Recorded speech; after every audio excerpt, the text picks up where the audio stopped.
Good morning. Cindy here. It is January 5th in Central Texas, and there is predicted freezing weather coming our way tomorrow.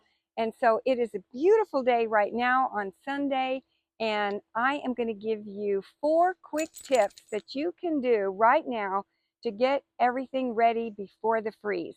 We're going to talk about plant covering.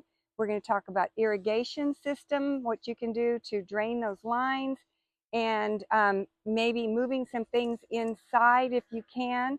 All right, so let's get started. The first tip right here is what to do about our irrigation. It's recommended that you cover all the faucets up against your house. And so I have purchased these nifty little faucet covers. You can get them at all the big box stores, and they're styrofoam filled, has foam around the edge, and they're meant to be pushed up tight against the house and make a nice seal and keep out that cold. So let me just show you how you attach these.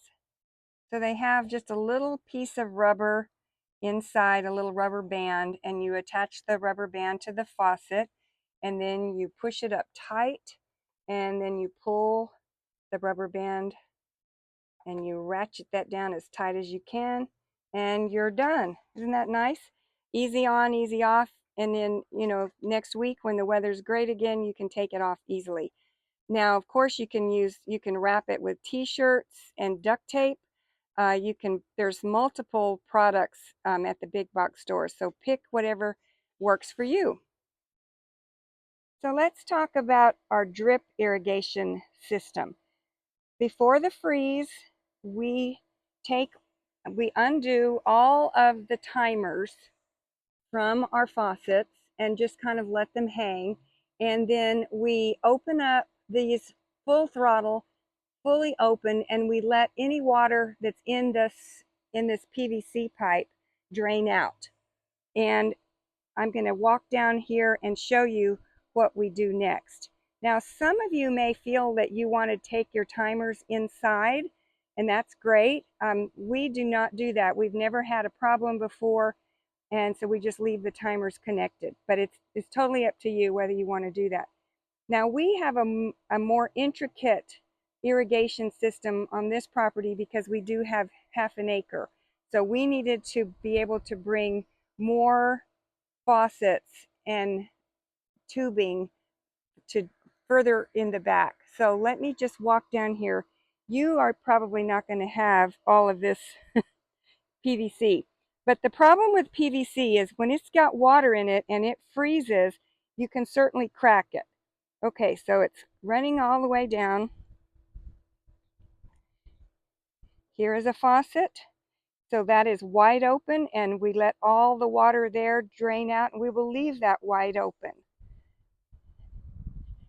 And then the PVC continues here. I've spray painted some of this PVC brown because I didn't like looking at white PVC. And then this is the last faucet. I spray painted it brown. I have the timer is just loose here. And then at the very end, we have attached an on-off switch here, and we have it wide open, and then we had a cap here.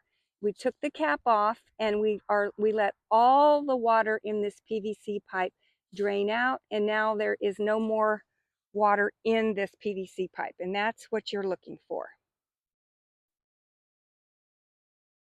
So I did want to show you the drip irrigation system. My husband's already taken this one off, but he took it off.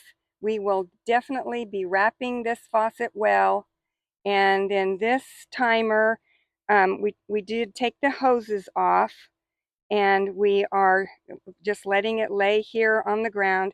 We also have a little V on here, so we have access to just our regular water hose without a timer on it.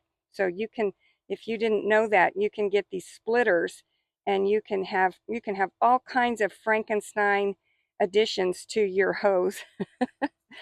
Okay, so they're just going to lay down here all the water draining out, and that's all you have to do.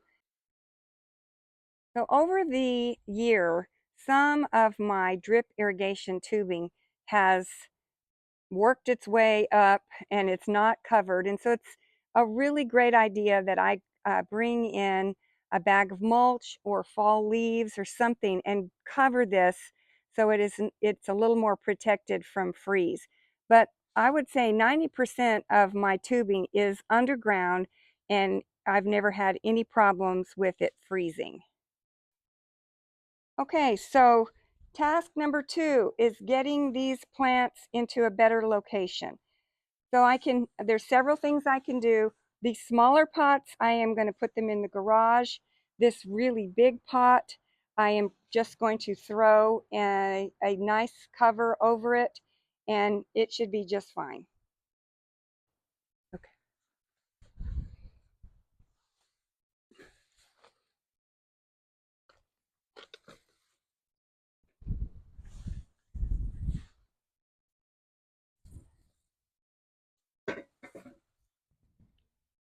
Easy peasy, into the garage.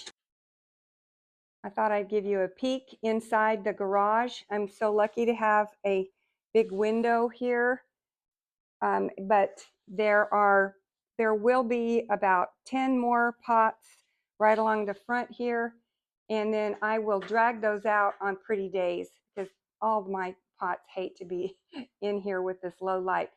And I do water everything about once a month, and everything is due for water now. Another job to do is water all of my outdoor plants, especially the newest ones. If these plants get supplemental rain or irrigation before a freeze, this ensures that they will be stress-free and better equipped to withstand these low temperatures. So I will give everyone a good drink before the freeze. So over the years, I've collected a really great supply of covers for my plants that are too heavy to bring inside. I have good old sheets. You can't go wrong with sheets. I have purchased this drop cloth. It's also called row cover, and it's just a light fabric that amazingly does keep things alive. And my favorite are umbrella covers.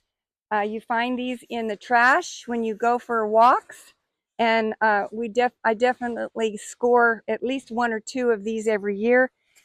They're very easy to take off of the metal skeleton, and they're free and they perfectly fit over a big plant. Then the other thing you definitely need is to either put a piece of duct tape around it to keep it from blowing off, or add some heavy rocks, something to secure it so that it doesn't fly off, because then it doesn't do you any good. So right about now, I am going to go out and start covering my largest potted plants that I just can't bring inside. And other than that, I think we're ready to go. We're ready for this freeze. So thank you so much for watching today. And I will catch you on the other side of the freeze, and we'll see how things fared after the freeze. Have a wonderful day. Bye-bye.